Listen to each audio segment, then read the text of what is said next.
enjoy the process. Enjoy the process.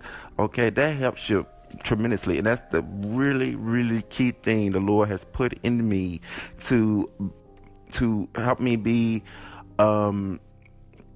fundamentally impactful in this world. So it goes a long way, and it's very important.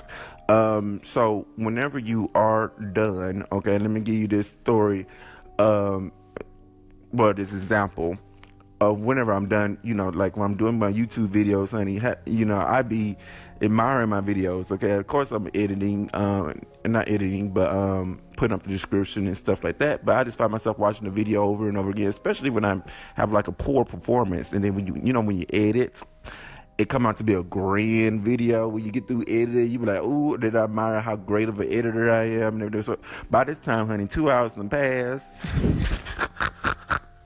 And I be thinking, how many videos you could have done over here? You over here celebrating, admiring yourself. And speaking of that, you should always admire yourself. You should be a fan of yourself. Forgot his name, Baldwin. He's like a basketball player. Used to be a basketball player, and he does motivational videos on YouTube. It's something Baldwin. I can't remember the first name. You should always be a fan of yourself. You should always celebrate yourself. You should always like your work. I just did a quote on Facebook. Every day, everything that you put out, you should like your own stuff. And everything you put out, you should like it. Quote unquote, like it. Hit that like button on your own stuff. And I admire my stuff so much.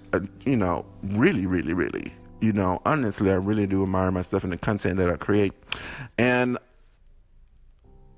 I just be stuck there, you know what I mean? And for a minute or too long, and I could have, created more and more stuff or put out more and more stuff. You see what I'm saying? So that's my good advice for you guys out there who is finished with their product and everything. And then also those, like I was saying, those people who is stuck in the past. You know what I mean? Like they had businesses, or they created something like a fashion line, or created something in their past, or they're going through something in the past and they keep looking back. When you're done, you got to say next. When you finish, putting it out there and it's done, you got to move on to the next thing. That's great advice for me, because I did not find myself looking at my old videos from 100 videos ago, honey, and I'm like, I didn't put out so much. No, he's not going to work for you if you stuck. You got to keep moving. You got to keep dancing. It's so much life out there. It's so much out there. So many options. So many. And then even you can take this to relationships, okay? Some people get stuck on one person. You know how many billions of people out there, honey? You better get on out there. It just move, honey, and just, and then the society make it sound so terrible to try out different people. So you got to try out different things. You got to, you got to say next. When you're done, you got to say next.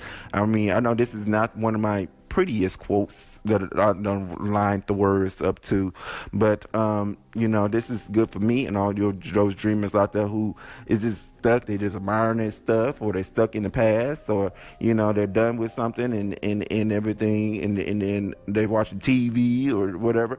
You got to go into the next project or plan next project. And like I said, have those goals written down in like order and everything, and then when you're done with one thing, you move on to the next thing. All right, so I hope they help you guys out there. That's all, folks.